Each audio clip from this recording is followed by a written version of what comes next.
Hello, everybody. Welcome to another episode of Chatting with Asta. I am using this series as a way to reach out to all the different people in my life. Some people I already know, some people I don't, and just have conversations and use them as both inspirational and informational resources. And if you're enjoying this episode especially, please don't forget to thumbs up, comment, subscribe, share, and keep this conversation going, right? Today, my guest is Chermaine Johnson. We met actually through Zoom because we're both hustlers, and we'll get into that. And we are talking today, and she's this awesome actress and singer. And welcome to the show, Chermaine. Thank you. Thank you so much for having me. Hi, everybody. Yeah, you're probably the first person to recognize and break the fourth wall a little bit. Like, hello, people are watching. Like, hi, welcome to the show. Oh my gosh. So yeah, do you want to tell people how we met, like, recently? Or? We met through Zoom. Shout out to Zoom. No, we took an acting workshop, like, when was that? Like, it feels like, what was it? It feels like 30 years ago, but I know the answer is 3 weeks ago. Or 3 weeks. We took a class together, and like we stayed connected on social media, became friends, and like now we're back on Zoom where it all started. Because we love full circles. Yeah, we do, and we're probably both being so goofy right now because, like, how else do you deal with this? Yeah, you know. It's a lot, guys. It's a lot. I know. So it's a lot. One day at a time. One day at a time.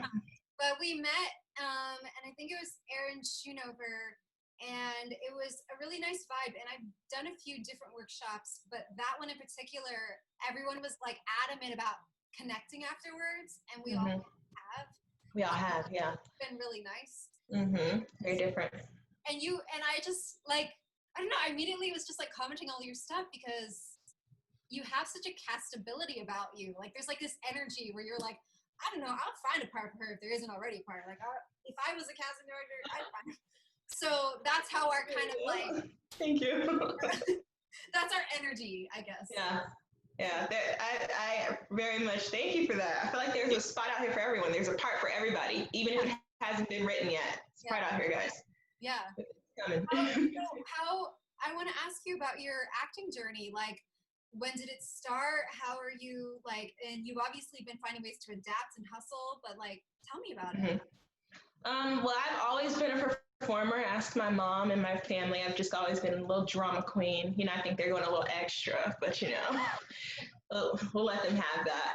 I went to a performing arts school from 6th through 12th grade, and so that we had to audition for to get in. So I was trained in that.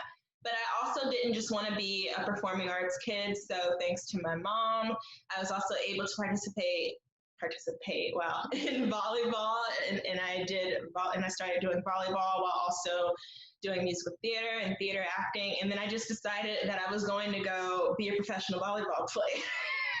I was like, I don't need this life. I'm going to go become pro and travel and all that stuff. So then college came up, and I was like, my mom said I had to choose between one or the other.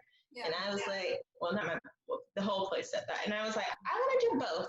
So I ended up going to a college where I got my associate's degree, and I was on the team, and I was still doing acting and stuff and still getting my associate's degree. And then I transferred to another school to get my bachelor's, and I finished up in 2015, and I was able to do acting and theater, acting and volleyball. They're both different. And after that, I got recruited to actually go play overseas for professional volleyball. And I did not go because I had a little knee injury that I didn't want to make worse. Yes, thank you.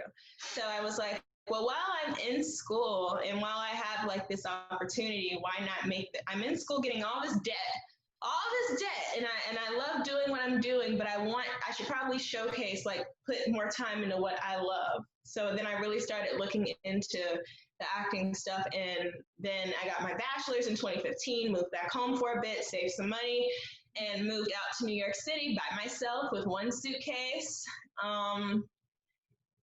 And that's when my real acting journey started. It's not in school, it's when you're actually out there on the hustle and grind, when you really see what really goes into this, because they don't teach you everything in your institutions nowadays. Mm-hmm. There's so much about just being thrown in, Mm-hmm. and you realize like, oh man, I have to take accountability for how I'm seen, how I want to be seen, Mm-hmm. the tools for that, and the socioeconomic barriers for that. Like I mean, and that's, you know, we've talked about all those different layers, but you know, for me, when I came in, I didn't even walk my graduation. I just like came May 10 years ago, 2010.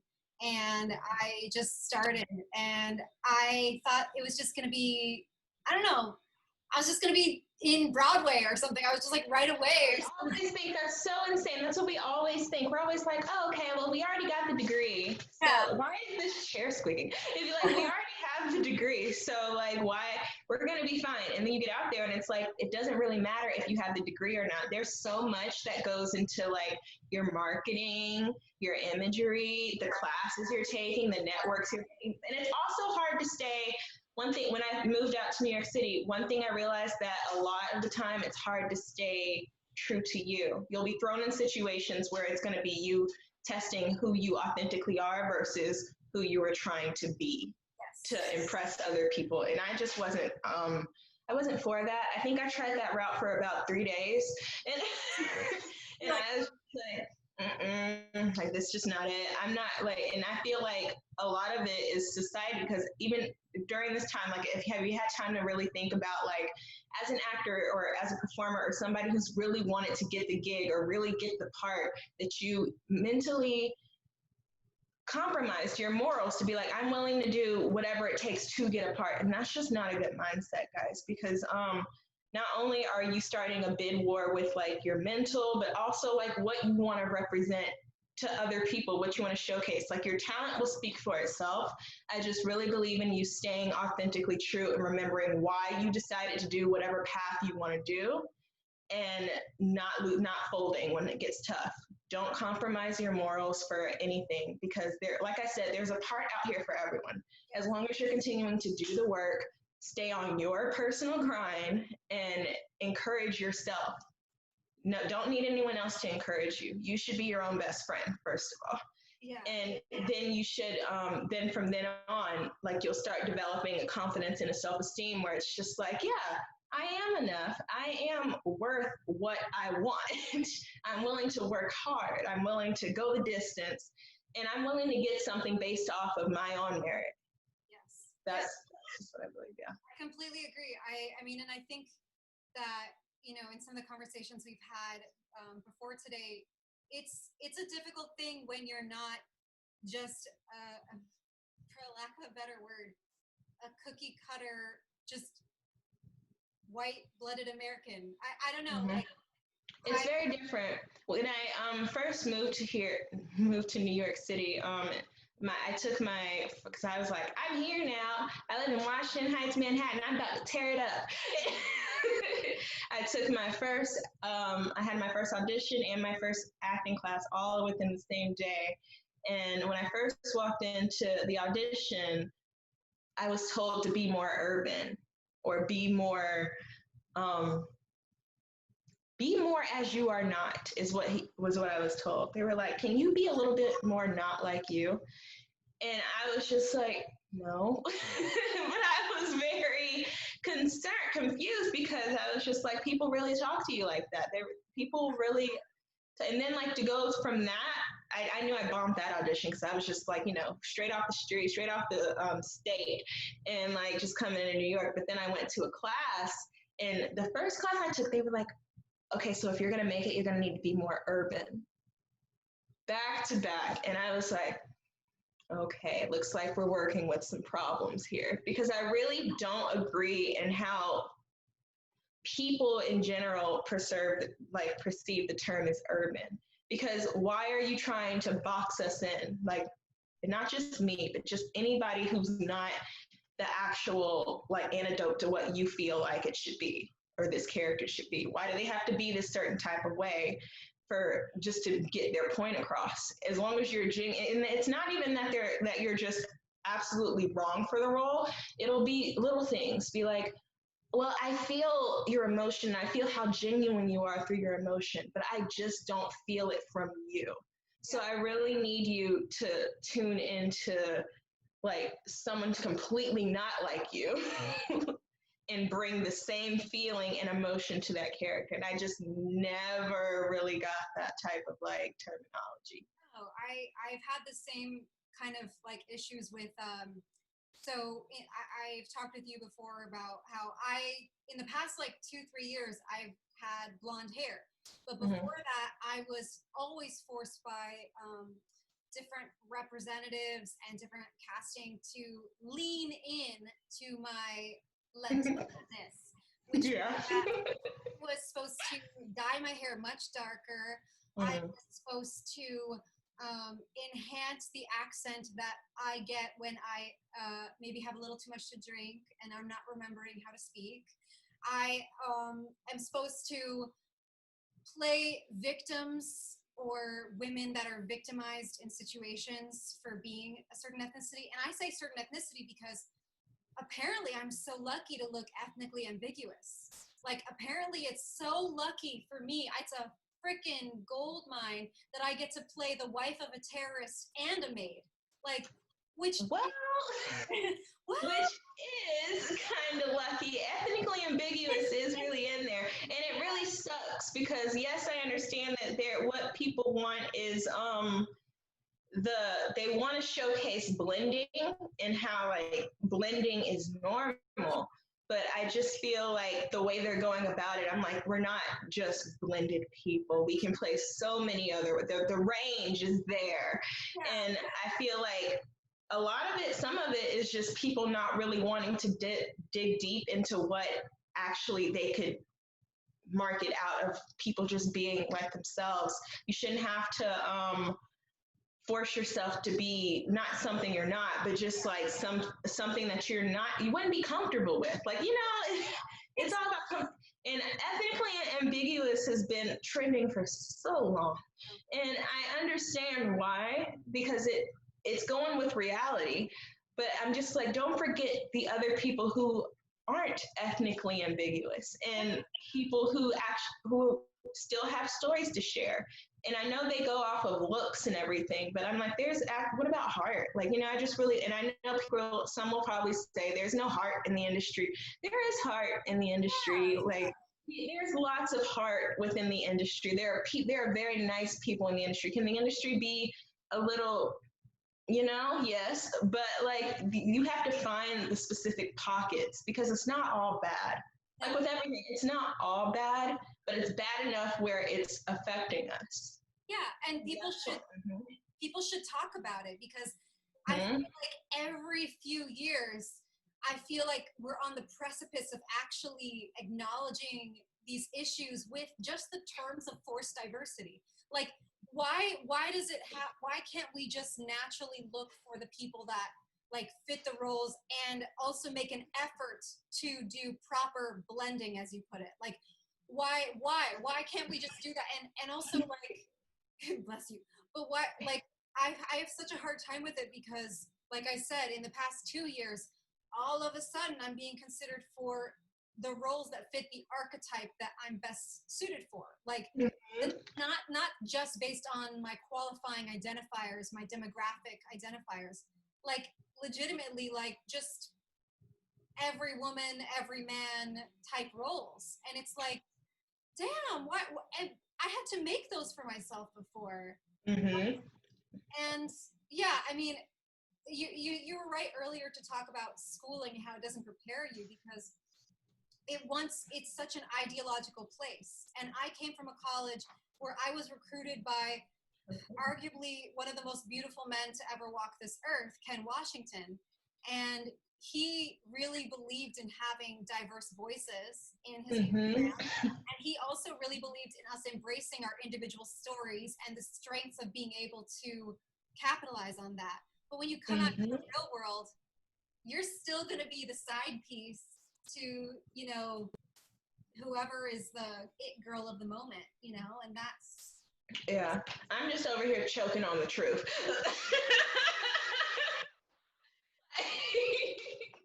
Is that you Like, got? let me just I've got my boot here. I've got my boot to kick the tears to you. Boots are made for walking. What? And that's just what they'll do. And one of these days, seems like it's today, those boots are gonna walk all over you. Yep. I'm always drinking my raspberry emergency from this boot.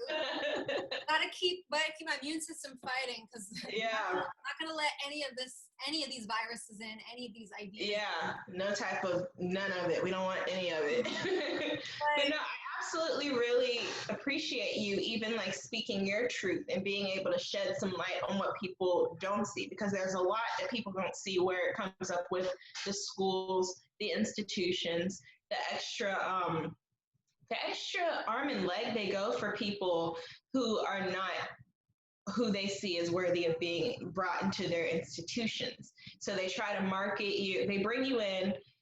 And I was actually just having this conversation with someone the other day. They said that why is it that we have to go through like such atrocious challenges to be aware, just on seen as somewhat, not even on the same level, but just even a step below the people that like are showcased to be the face of whatever. And I said it's because this is a society that has normalized how people are going to perceive you in the real world. And I hate saying that about society. I really do, but this is just the truth that a lot of us, most of us do not have the same chances as other people. And because of that, it creates a barrier of resistance to truth. And so when you recall college stories like from like our end and you relay that to someone who didn't go through anything diverse or like any problems like that, it's almost like it is night and day. It's like, well, we went to the same school. How were your experiences so bad? And I'm like, yeah, let's talk about it. I mean, like, because it's really rooted deep. And the professors at school will sometimes try to like hinder you. Like I had some experiences where I was seen as a human prop or a human tree or a shadow. And then turned stage manager. But just and the reason being is because the professors and not just professors, just like teachers in general before I had moved out to New York were mostly saying that, well, you know, the way I grew up or the way that it is, or, you know, I was a part of this. So, like, I didn't see a lot of you. So, I need you to really understand your role, understand your part. And they would project that onto myself and others that were not like them. And that deeply rooted in me, that almost made me question whether I even wanted to pursue a career in this, because I was like, I'm getting the same energy back to back from people who are supposed to be teaching and guiding me. Yeah. And if I'm doing something that's completely impossible, against the odds, or it's already set up for me to fail, do I even want to continue this? And this is, you know, I was a teenager. Our minds are not fully developed when we're teenagers, but our minds have to retain information and soak it all in as it happens to us. And for that to not just happen to me, but happen to so many other people, to have to like really start going to war with what you want and what society deems is possible for you, really put a big damper on like what I wanted out of myself as an actor, as a person.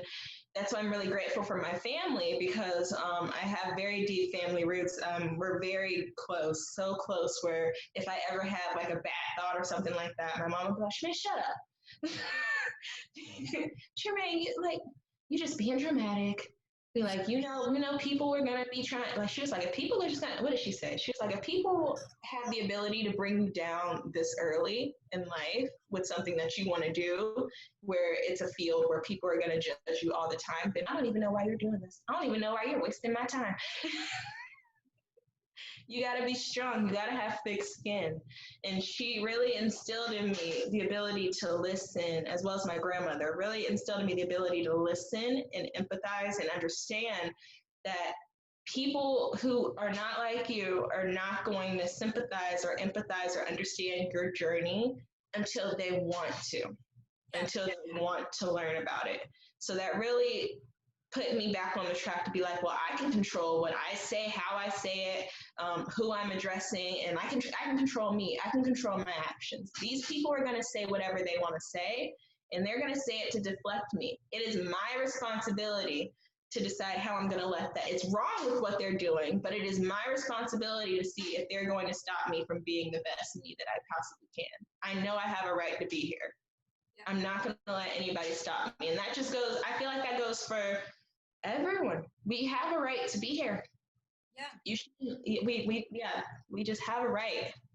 Human rights, guys. Yes, and it's, leading towards my final question, like just thinking on everything we've talked about today, yesterday, the last week, the week before.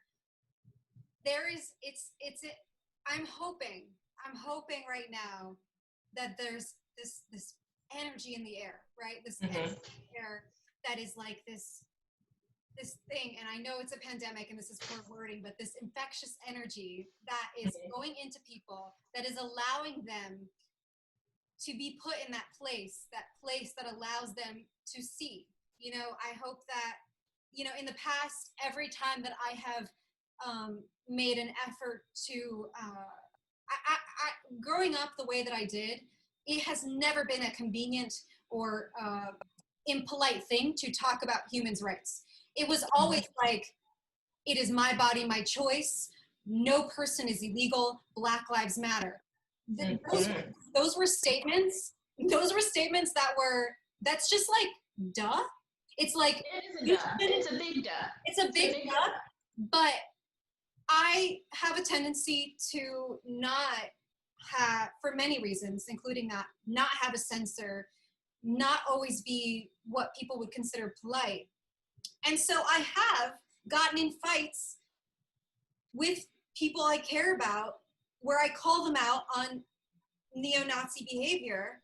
And then those fights end with me being cornered into having to not apologize, but like recognize how rude that was, that I would ever call anyone a racist.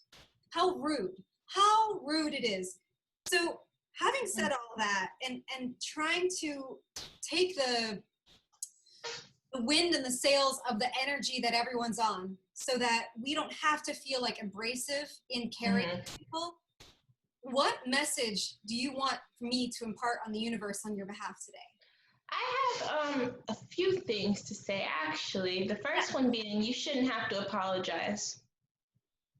Yeah. Secondly, and going on to that, you shouldn't have to apologize for calling someone on what their actions are portraying and what they're choosing to back up. So you shouldn't have to apologize. That's just part of the fight. And who deemed polite, like this is not polite times.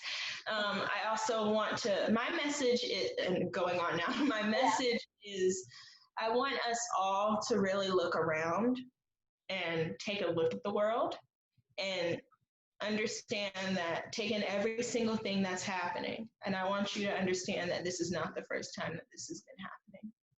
This is not something that just grew overnight.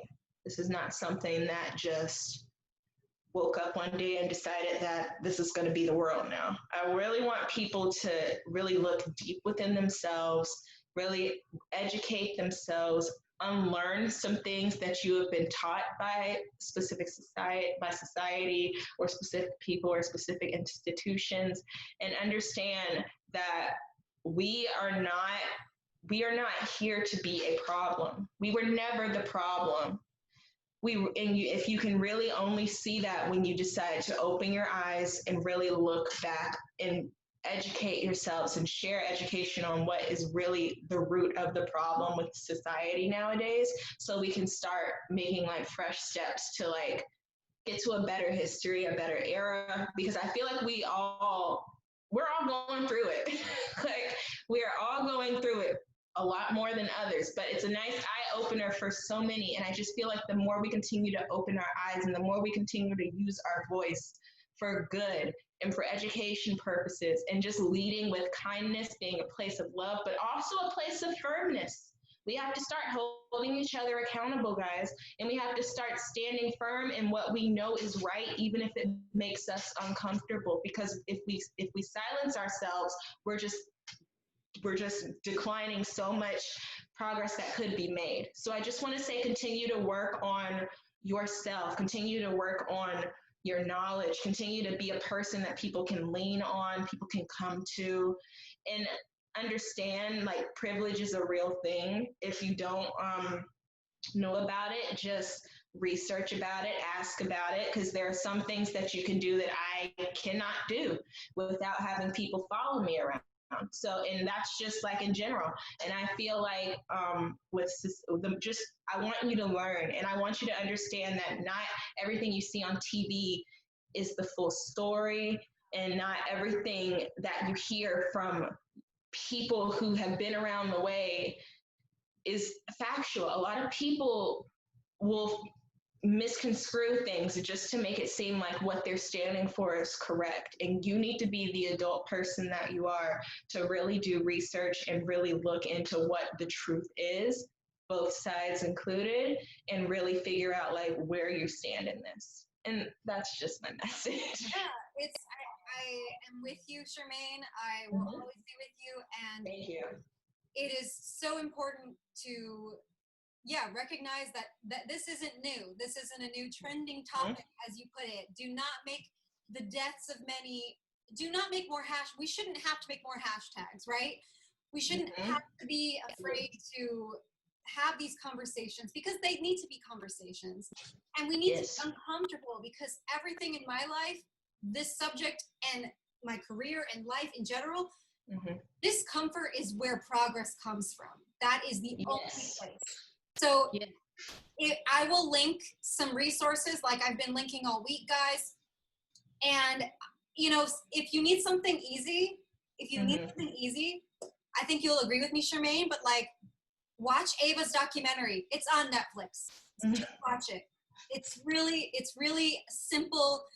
Pretend it's for a class. You'll either your eyes will be wide open, or you'll realize that they should have been active. So that, and also if you don't want to throw yourself into like complete documentaries or like docuseries, please watch those, by the way.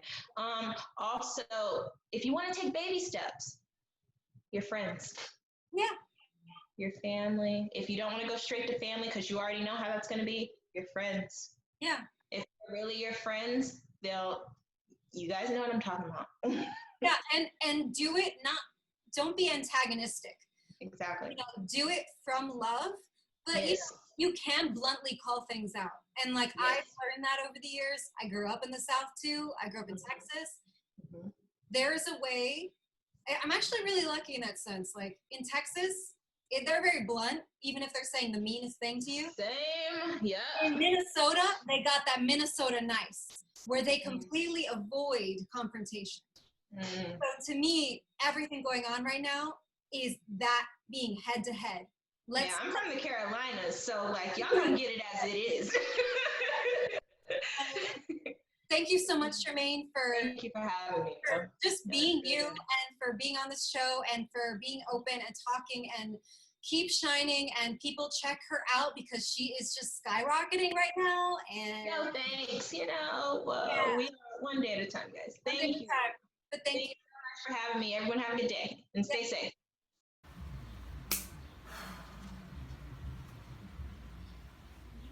I want you to understand, this is not the first time this is happening. So keep working on yourself. Work on your knowledge.